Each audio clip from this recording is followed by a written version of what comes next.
मैंने अपने बच्चे को 23 साल से एज ए सिंगल मदर पाला है और एक रईसजादे की स्कॉर्पियो जो कि स्पीड की रील और स्टंट मारने के लिए अपने घर से गाड़ी लेके निकले थे अनलाइसेंस्ड। उसने 3 फरवरी को मेरे मासूम बच्चे को अपनी गाड़ी से ऑन द स्पॉट उड़ा दिया। मेरे बच्चे को उड़ा दिया उसने। क्या महज एक पिता की माफी फिर से उस मां की गोद भर सकती है जिस मां का जवान बेटा सड़क पर दम तोड़ गया? दरअसल देश की राजधानी दिल्ली के द्वारका में हुए उस खौफनाक हिट एंड रन केस में अब एक वैसा बयान सामने आया है जिसने सबको झकझोर दिया है, क्योंकि अब आरोपी नाबालिग के पिता ने कैमरे पर कबूल किया है कि मुझ में उस मां के सामने जाने की हिम्मत नहीं जिसका जवान बेटा अब इस दुनिया में नहीं है।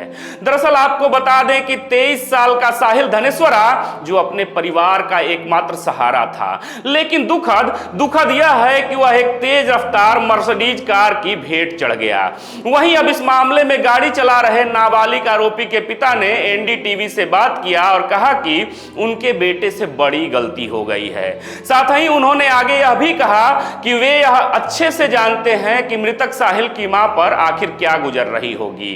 ऐसे में वह ताउम्र मृतक साहिल की मां से माफी मांगने को भी तैयार हैं। लेकिन इसके बावजूद सवाल यह है कि क्या यह सिर्फ एक गलती थी अथवा लापरवाही का वो सिलसिला जो पिछले कई महीनों से चल रहा था, क्योंकि इस मामले को लेकर पुलिस की तफ्तीश में चौंकाने वाला खुलासा हुआ है। खुलासा यह हुआ है कि जिस कार से एक्सीडेंट हुआ उस कार पर पहले से ही 13 ओवर स्पीडिंग के चालान हुआ करते थे। हालांकि इस पर पिता का दावा है कि ये चालान उनके ऑफिस के ड्राइवर काटते थे, लेकिन कानून की नजर में एक और बड़ा सवाल है क्या एक नाबालिग के हाथ में कार की चाबियां देना अनजाने में हुई गलती है? बहरहाल अब दिल्ली पुलिस इस मामले में जुवेनाइल जस्टिस एक्ट के तहत नाबालिग आरोपी के पिता पर भी शिकंजा कस रही है और उनके खिलाफ चार्जशीट दाखिल करने की तैयारी में है, मुकदमा चलाने की तैयारी में है।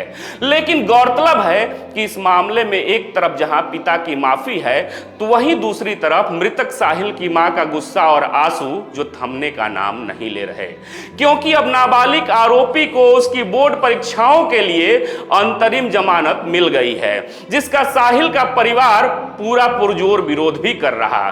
दरअसल मृतक साहिल के परिवार की स्पष्ट मांग है, उनका कहना है कि उनके बेटे की जान की कीमत किसी परीक्षा से कम नहीं है। ऐसे में इस नाबालिग आरोपी पर एक वयस्क यानी एडल्ट की तरह मुकदमा चलना चाहिए।